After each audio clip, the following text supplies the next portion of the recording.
नमस्कार सभी को। मैं ईश्वर छोक्कर आपका यूजीसी नेट इंग्लिश दिसंबर 2004 में स्वागत करता हूं। तो फर्स्ट क्वेश्चन कर रहे हैं हम।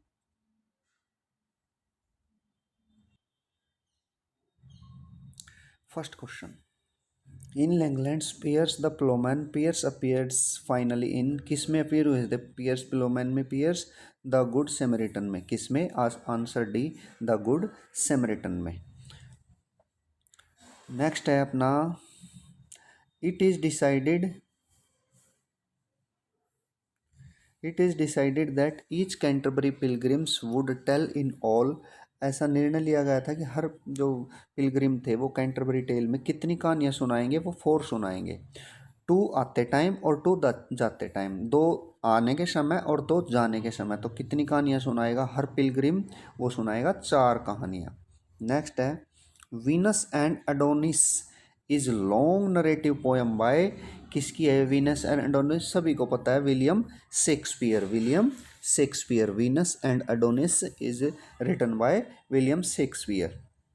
नेक्स्ट है, total number of poems in Shakespeare sonnet sequence. सभी को पता है, ये भी बहुत इजी क्वेश्चन है। शेक्सपियर के सोनेट सीक्वेंस टोटल है 154 सोनेट सीक्वेंस है। और यदि राइम स्कीम की बात करें हम, तो इसकी राइम स्कीम है A B C D E F और लास्ट में कपलेट जी। तो शेक्सपियरन सोनेट सीक्वेंस की राइम स्कीम है A B C D E F और लास्ट में कपलेट जी। और टोटल सोनेट कितने लिखे हैं विलियम शेक्सपियर में? 154 सोनेट। आगे चलेंगे। विच of the following play has a Machiavellian hero? Machiavellian hero कौन से प्ले में है? तो ये आपका एडवर्ड टेम्बरलेन पार्ट 1 में है। मैकियावेलियन हीरो जो है वो है टेम्बरलेन पार्ट 1 में। टेम्बरलेन पार्ट 1 में। Which of the following is written by Samuel Butler? Samuel Butler ने क्या लिखा था? सैमुअल बटलर ने हुडी ब्रास लिखा था। क्या लिखा था? Hudibras. Samuel Butler, Hudibras. Samuel Butler, Hudibras. Samuel Butler, Hudibras. Next है, which of the following poem did Milton write in octosyllabic couplet? Octosyllabic couplet में John Milton ने कौन सी poem लिखी थी? ठीक है, तो ये Il Penseroso, Il Penseroso, Il Penseroso लिखी थी मिल्टन ने, आयल पेन सेरोसो। नेक्स्ट करेंगे, which of the following play is not written by Congreve? William Congreve ने, देखो आपको पता है, the way of the world भी था, द ओल्ड बैचलर भी था और लव फॉर लव भी था, लेकिन relapse William Butler William Congreve ने नहीं लिखा था। तो विलियम कॉन्ग्रीव ने क्या नहीं लिखा था? The relapse, the relapse. Next है, Dryden's all for love is an adaptation of. Dryden का जो ऑल फॉर लव है वो कहाँ से लिया गया है? वो लिया गया है एनाटोमी एंड क्लियोपैट्रा से। Anatomy and Cleopatra. Dryden's all for love is an adaptation of anatomy and Cleopatra. Next, which of the following book proposes a political theory? जो बुक दी गई है पॉलिटिकल थ्योरी, कौन सी बुक ली हुई है? तो which of the following book वो है लेविएदन। कौन सी बुक है? Leviathan, Leviathan. Which of the following book proposes a political theory? ये है Leviathan. Which of the following book is written by a women? Women है तो सीधी सी बात है, याद रखना है, vindication of the rights of women. नीचे जो which of the following books is written by women, किस द्वारा लिखी गई है? तो a vindication of the rights of women. Women book women द्वारा, तो याद रखना। Which of the following book by Jonathan Swift is a religious allegory? तो रिलीजियस अलेगरी कौन सी बुक है? तो रिलीजियस अलेगरी जो है वो है आपकी tale of tub. Tale of a tub. Religious allegory क्या है? Tale of a tub. तो जो जोनाथन स्विफ्ट है तो उसकी रिलीजियस देखो बुक्स तो ये भी हैं, the battle of the books, a modest proposal, Gulliver's travel, लेकिन रिलीजियस अलेगरी जो है वो है tale of tub. Tale of tub.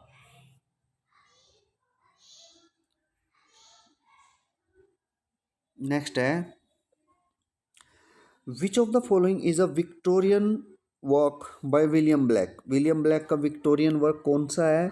ये है आपका the vision of the duchess of, ये जो ये छुप गया है, तो the vision of the duchess of Albion, D इसका आंसर है, the vision of the duchess of Albion, the vision of the duchess of Albion. Okay, next, pops an essay on man is based on, pope का जो एसे है on man is based on the ideas of, ये है Lord ब्लिंगब्रॉक। Lord ब्लिंगब्रॉक जो pope का essay on man है ना, is based on the idea of, किसके विचार पर आधारित है ये? लॉर्ड ब्लिंगब्रॉक। नेक्स्ट चलेंगे, Which of the following work by Johnson is an imitation of the 10th satire of Juvenal? जो which of the following work by Johnson का जो नीचे वर्क दिए गए हैं is an imitation of the 10th satire of Juvenal? ये है Vanity of Human Wishes। ये क्या है? Vanity of Human Wishes है। नेक्स्ट देखेंगे, the final version of Wordsworth prelude appeared in, final version तो वर्ड्सवर्थ के प्रेल्यूड का वो अपीयर्ड कब हुआ था? 1850 में। तो 1798 में तो प्रेफेस टू लिरिकल बैलेड लिखा था, 98 में, 1798 में, और 1802 में एक पब्लिशन आया था, और फिर 1815 में जो है वो प्रेल्यूड दिया था उसको। Final version of Wordsworth prelude कब आया था? 1850। कब आया था? 1850। Next, to suffer, to suffer woes with hope things infinite is written by Shelley. ये किसने लिखा है? पीबी सेले ने। To suffer woes which hope things infinite is written by Shelley. और a thing of next, a thing of beauty is a joy for ever ode on a Grecian urn. A thing of beauty is a joy forever, ode on Grecian urn।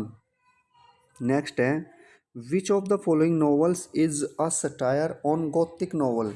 जो नीचे novel दिए गए हैं वो satire है, ये है Northangers Abbey. Which of the following novel is a satire on the Gothic novel है ये Northangers Abbey, Northangers Abbey. Next है, who distinguished between the literature of knowledge, literature of knowledge and the literature of power, literature of knowledge and literature of power? ये था De Quincey. De Quincey ने ये difference बताया था, distinguished between the literature of knowledge and literature of power, De Quincey, De Quincey. Next, who among the following Victorian poet is the most sensitive and conflict between the old and the new? Old और new के बीच में कौन था सबसे अधिक कॉन्फ्लिक्टिव? ये था आपका टेनिसन। कौन था ये? टेनिसन। हु अमंग द, एक बार फिर सुनेंगे, who among the following Victorian poet is the most sensitive to the conflict between the old and the new? ये था Tennyson. Next, under the greenwood tree is written by, under the greenwood tree is written by Thomas Hardy, Thomas Hardy. Under the greenwood tree is written by, greenwood tree जो किसने लिखा है? ये Thomas Hardy. The office of circumlocution occurs in, the office of circumlocution occurs इन, इसमें जो 4 के 4 option है ये 4 के 4 इनकरेक्ट है। ये लिखा है लिटल डोरिट, लिटल, लिटल, लिटल डोरिट ने लिखा, ये 4 ऑप्शन सारे रॉन्ग है। द ऑफिस ऑफ सर्कमलोकेशन ऑक्योर्स इन, जो ऑफिस था सर्कमलोकेशन का वो कहाँ घटित हुआ था? वो हुआ था लिटल डोरिट। ये क्वेश्चन जो 4 ऑप्शन 4 के 4 रॉन्ग थे, तो इसका आंसर है लिटल डोरिट। ये लर्न करना, याद रखना आप। नेक्स्ट है, the novel Mary Barton, the novel Mary Barton is written by Mrs Gaskell, Mrs Gaskell ने लिखा था ये। The novel Mary Barton is written by Mrs Gaskell. The line poetry is a criticism of life occurs in, ये जो line है poetry is a criticism of life, ये कहाँ घटित हुई है? The study of poetry. अब पोइट्री की बात करेंगे, poetry is a criticism of life कहाँ घटित हुई है? तो स्टडी ऑफ पोइट्री। तो आंसर सी राइट है। नेक्स्ट है, Martha quest was written by, Martha Quest. Martha Quest was written by Doris Lessing. Doris Lessing ने मार्था क्वेस्ट लिखा था. और the term stream of consciousness was taken from. Stream of consciousness कहाँ से ली गई है? The principle of psychology. The principle of psychology से ली गई है स्ट्रीम ऑफ कॉन्शियसनेस की जो टर्म है. नेक्स्ट है EM GS freshers. GS freshers the golden बो फोकसेज ऑन. GS फ्रेशर की जो गोल्डन बो है ना, वो किस पे फोकस कर रही है? वो कर रही है आर्किटाइप्स. किस पे? Archetypes. Arthur Miller's Death of a Salesman relies for its tragic seriousness of the fate of. तो सेंट्रल कैरेक्टर अर्थर मिलर के डेथ ऑफ सेल्समैन कौन है? Willy Loman. कौन है central character? Willy Loman. The character Leopold Bloom makes an appeal in the novel. Character जो है Leopold Bloom makes an appearance in the novel. कौन से novel? किस नोवेल में आ रहा है ये? यूलिसीज में. लियोपोल्ड ब्लूम यूलिसीज में अपीयरेंस दिखाता है अपनी. Leopold Bloom Ulysses. Who of the following author represents Sri Lankan diaspora? Sri Lankan diaspora को कौन सा ऑथर दिखाता है? Who of the following author represents Sri Lankan diaspora? Sri Lankan diaspora. तो अच्छा क्वेश्चन है ये भी. Michael Ondaatje. Michael Ondaatje. Next Australian Aborigines receives a sympathetic treatment in. Australian जो अब ओरिजिन है ना, वो रिसीव करता है sympathetic treatment in Judith Wright. किसमें? जूडिथ राइट में करता है वो. Judith Wright. Next Margaret Atwood से survival makes a case for. Margaret Atwood का सर्वाइवल जो बनाता है केस फॉर किसका है? कैनेडियन लिटरेरी स्टडीज का. Margaret Atwood survival. तो मार्गरेट एटवुड का सर्वाइवल के किसके लिए बनाता है? Canadian literary studies. V S Naipaul's latest book. तो वीएस नॉयपॉल की लेटेस्ट बुक क्या है? Half a life. V S Naipaul की लेटेस्ट बुक क्या है? Half a life. Which of the following book by Salman Rushdie refers to the 15th century Spain as a starting point? Which of the following books by Salman Rushdie refers to the 15th century Spain as a starting point? तो इसमें क्या है ये? ग्रीमस. ये क्या है आपका? ग्रीमस book में है ये. विच of the following book bye Salman Rushdie की जो नीचे बुक दी गई है 15th century Spain, starting point क्या है वो? ग्रीमस. Who's Afraid of Virginia Woolf is written by. बहुत अच्छी है ये भी composition. Who's Afraid of Virginia Woolf? Edward Elby. किसने लिखा है ये? एडवर्ड एल्बी. इमामो अमीरी ब्राका इज. कहाँ की है ये कंपोजिशन? ये कौन थे? इमामू अमीरी ब्राका. ये अमेरिकन राइटर हैं. तो इमामू अमीरी ब्राका अमेरिकन राइटर. तो ध्यान रखेंगे American. The Miscellany was published from. Miscellany जो है वो पब्लिश हुई थी. कहाँ से पब्लिश हुई थी? द राइटर्स वर्कशिप से. The workshop. The Miscellany was published from the writers workshop. Who of the following writers recreate the life of the Yoruba Igbo community? Who of the following writer recreates the life of the Yoruba Igbo community? ये किसने लिखा था? वोले